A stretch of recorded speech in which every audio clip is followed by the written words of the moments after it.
मैं आपको बताना चाहता हूं कि जनवरी महीने में एक शिकायत प्राप्त हुई थी कि महिला शिकायतकर्ता द्वारा शिकायत प्राप्त हुई थी, जिसमें यह बताया गया था कि उसको फेसबुक पर कोई धर्म का भाई बन करके उसके साथ ठगी करने बारे आरोप लगाए गए हैं।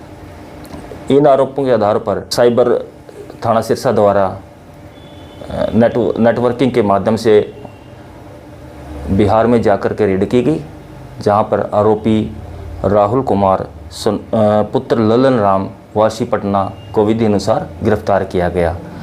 आरोपी से पूछताछ की जा रही है, जिसको माननीय न्यायालय में पेश किया गया। पेश करने के बाद आरोपी को जुडिशियल हिरासत में भेज दिया गया। किस प्रकार से झांसे में लेता था ये फेसबुक पर? आरोपी फेसबुक पर किसी को अपना भाई बना करके अपने झांसे में लेता था।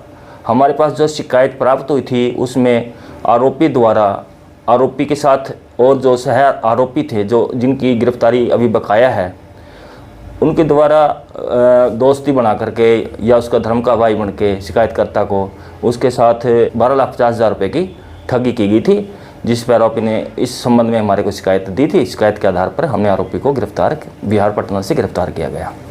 ये 12 लाख रुपए जो बता रहे हो, 12.5 लाख, ये लिए किस प्रकार से थे? क्या कर लिए गए थे? एक्चुअली शिकायतकर्ता के मोबाइल पर जो चैट की गई थी उसमें जो आरोपी द्वारा उसको अपना धर्म का भाई मानना था। उसको ये कहा गया था कि मैं कनाडा में हूँ, कनाडा में आने के बाद मैं डायरेक्टली आपके घर आकर के मिलूँगा।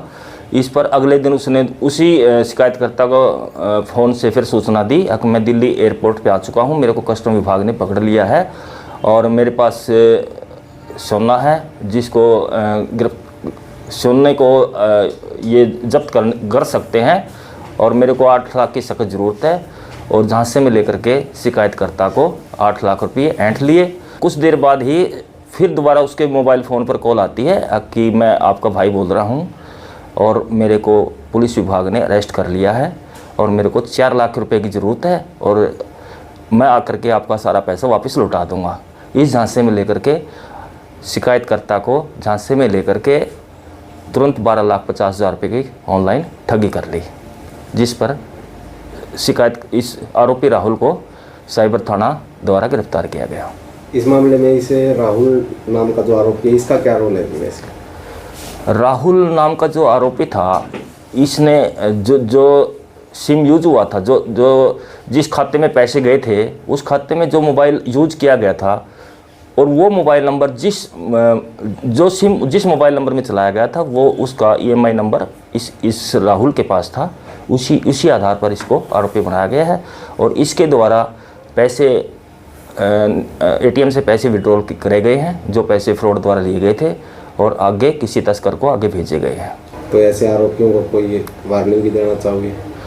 हाँ, अल्टीमेटली साइबर अपराध थाना सिरसा द्वारा स्पष्ट संदेश दिया जाता है कि कोई भी आरोपी किसी प्रकार का अगर कोई फ्रॉड करता है, चाहे कोई बिहार में है, चाहे कोई वेस्ट बंगाल में है, चाहे इंडिया के किसी भी कोने में है, उसको हम तुरंत उसको गिरफ्तार करेंगे और ऐसे लोगों के खिलाफ सख्त से सख्त कानूनी कार्रवाई करके उचित न्याय दिलवाएंगे लोगों को।